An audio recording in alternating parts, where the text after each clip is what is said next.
Hello दोस्तों, स्वागत है आप सभी का मेरे इस यूट्यूब चैनल पे। और मैं उम्मीद करती हूँ आप सभी लोग स्वस्थ और मस्त होंगे। मैं भी स्वस्थ और मस्त हूँ। तो आज की वीडियो ड्राइंग से रिलेटेड तो है ही, लेकिन साथ साथ मैंने सोचा क्यों ना कुछ ट्विस्ट लाया जाए। इसलिए मैंने इसको थोड़ा सा आसान बना दिया। ड्राइंग के साथ साथ मैं एक ऐसी स्टोरी सुनाऊंगी जिसको सुनने के बाद में आप लोगों को बहुत अच्छा फील होगा और कुछ मोटिवेशन भी मिलेगा। तो चलिए फिर स्टार्ट करते हैं। जो लोग सफलता पाना चाहते हैं उन्हें अंतिम पल तक हिम्मत नहीं हारना चाहिए। जिस पल हम हार मान लेते हैं उसी समय हम असफल हो जाते हैं। ये बात एक लोक कथा में समझ आती है। कथा के अनुसार पुराने समय में एक राजा युद्ध में हार गया था। उसके सभी सैनिक मारे जा चुके थे। राजा किसी तरह अपनी जान बचाकर जंगल में भाग गया। सैनिक उसका पीछा कर रहे थे। वह बचने के लिए एक गुफा में छिप गया। सैनिक राजा को जंगल में खोजते खोजते उस गुफा तक पहुंच गए। गुफा के अंदर राजा को ढूंढा, लेकिन सैनिक उसे ढूंढ नहीं सके। बाहर आकर सैनिकों ने बड़े बड़े पत्थरों से गुफा बंद कर दी। गुफा बहुत गहरी थी। अंदर की ओर राजा छिपा हुआ था। वह काफी थक चुका था। भूख प्यास की वजह से बेहाल हो रहा था। उसके शरीर में ताकत भी नहीं बची थी। शत्रु सैनिक गुफा बंद करके वहां से चले गए। तो राजा अंदर बैठा बैठा सोच रहा था कि अब तो उसका जीवन खत्म हो गया है। वह गुफा से कभी बाहर नहीं निकल पाएगा। राजा निराश हो चुका था। तभी उसे माँ की एक बात याद आई। उसकी माँ कहती थी कि कुछ तो कर, यूं ही मत मर। ये बात याद आते ही राजा में फिर से ऊर्जा आ गई। उसने सोचा कि कोशिश किए बिना हार नहीं माननी चाहिए। राजा गुफा के द्वार से पत्थरों को हटाने का काम शुरू कर दिया। कड़ी मेहनत के बाद राजा ने बड़े बड़े पत्थर खिसका दिए। किसी तरह राजा ने बाहर निकलने की थोड़ी सी जगह बना ली थी। राजा गुफा से बाहर निकला और अपने मित्र राजा के पास पहुंच गया। मित्र राजाओं की मदद से उसने शत्रुओं को पराजित कर दिया और अपना राज वापस प्राप्त कर लिया। इस कथा की सीख यही है कि हमें सफलता मिलने तक हार नहीं माननी चाहिए। जिस पल हम हार मान लेते हैं उसी समय असफल हो जाते हैं। चीन के राजा ने कन्फ्यूशियस से कहा, मुझे ऐसे व्यक्ति से मिलना है जो सबसे महान है। कन्फ्यूशियस राजा को एक बूढ़े के पास ले गए। चीन के दार्शनिक कन्फ्यूशियस दुनिया भर में प्रसिद्ध थे। वे बहुत ही सीधे शब्दों में गहरी बात किया करते थे। एक बार चीन के राजा ने कन्फ्यूशियस से पूछा, आप मुझे किसी ऐसे इंसान से मिलवाएं जिसका स्थान देवताओं से भी ऊंचा हो। कन्फ्यूशियस बोले, वह इंसान आपको दी है क्योंकि आप हमेशा सच जानना चाहते हैं। राजा बोला, अगर ये बात सही है तो मुझे मुझसे भी अच्छे व्यक्ति से मिलवाएं। कन्फ्यूशियस ने कहा, आपसे भी अच्छा और महान मैं हूँ क्योंकि मैं और भी ज्यादा सत्यों को जानना चाहता हूँ। राजा बोला, तो फिर मुझे आपसे भी अच्छे व्यक्ति से मिलना हो तो? तब कन्फ्यूशियस बोले, मैं ऐसे एक व्यक्ति को जानता हूँ, चलिए आपको भी उसके पास ले चलता हूँ। राजा को लेकर कन्फ्यूशियस एक ऐसी जगह पहुंचे जहाँ एक बहुत बूढ़ा व्यक्ति कुआं खोद रहा था। राजा ने पूछा, ये कौन है और क्या कर रहा है?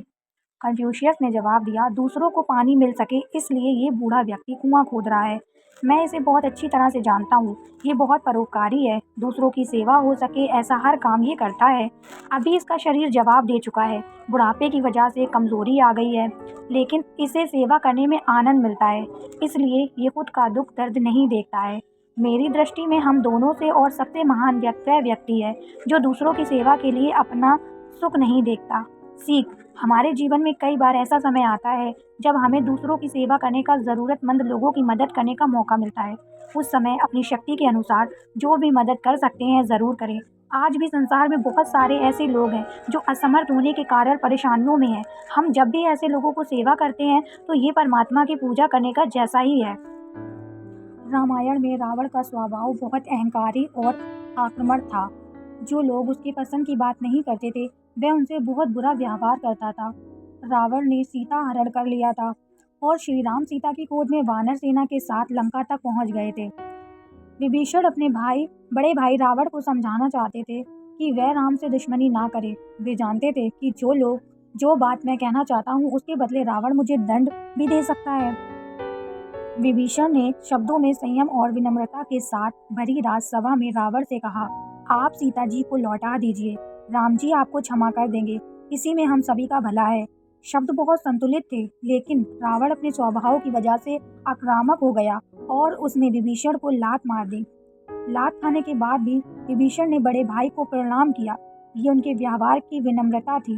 विभीषण बोले, आप मुझ पर गुस्सा कर रहे हैं, आपको मेरी बात पसंद नहीं आई है तो मैं ये जगह छोड़ चला जाता हूँ, लेकिन मेरा आपसे यही निवेदन है कि आप मेरी बात पर विचार ज़रूर करें। सीख। विभीषण हमें सीख दे रहे हैं कि जब किसी बड़े और अहंकारी व्यक्ति से जो कि गलत काम कर रहा है उससे सही बात कहनी हो तो बहुत सावधानी रखनी चाहिए। ऐसे लोग आक्रामक हो सकते हैं। इन हालातों में हमें शब्दों का चयन बहुत सोच समझकर करना चाहिए। एक एक शब्द गहरे अर्थ वाला होना चाहिए। साथ ही स्वभाव में विनम्रता भी बनाए रखें। अगर हमारी बात स्वीकार नहीं की जाती है तब भी हमें गुस्सा नहीं करना है।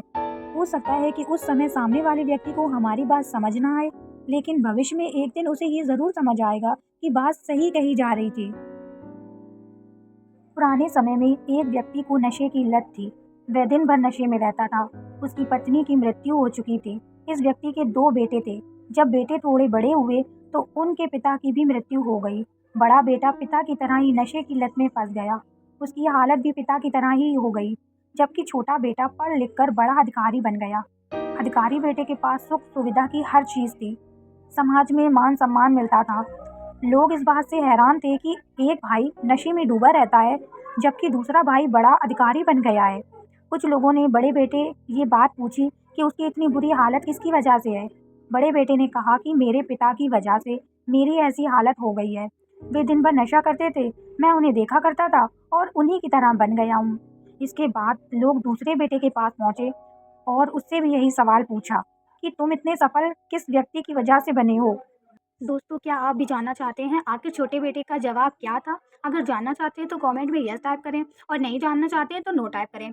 आपका जवाब जैसा भी होगा उसी तरह से मैं नेक्स्ट वीडियो बनाऊंगी। अगर आपका जवाब यस होगा तो नेक्स्ट वीडियो में आपको इसका जवाब मिल जाए। मिलते हैं नेक्स्ट वीडियो में, तब तक के लिए अपना ख्याल रखिए। Bye bye.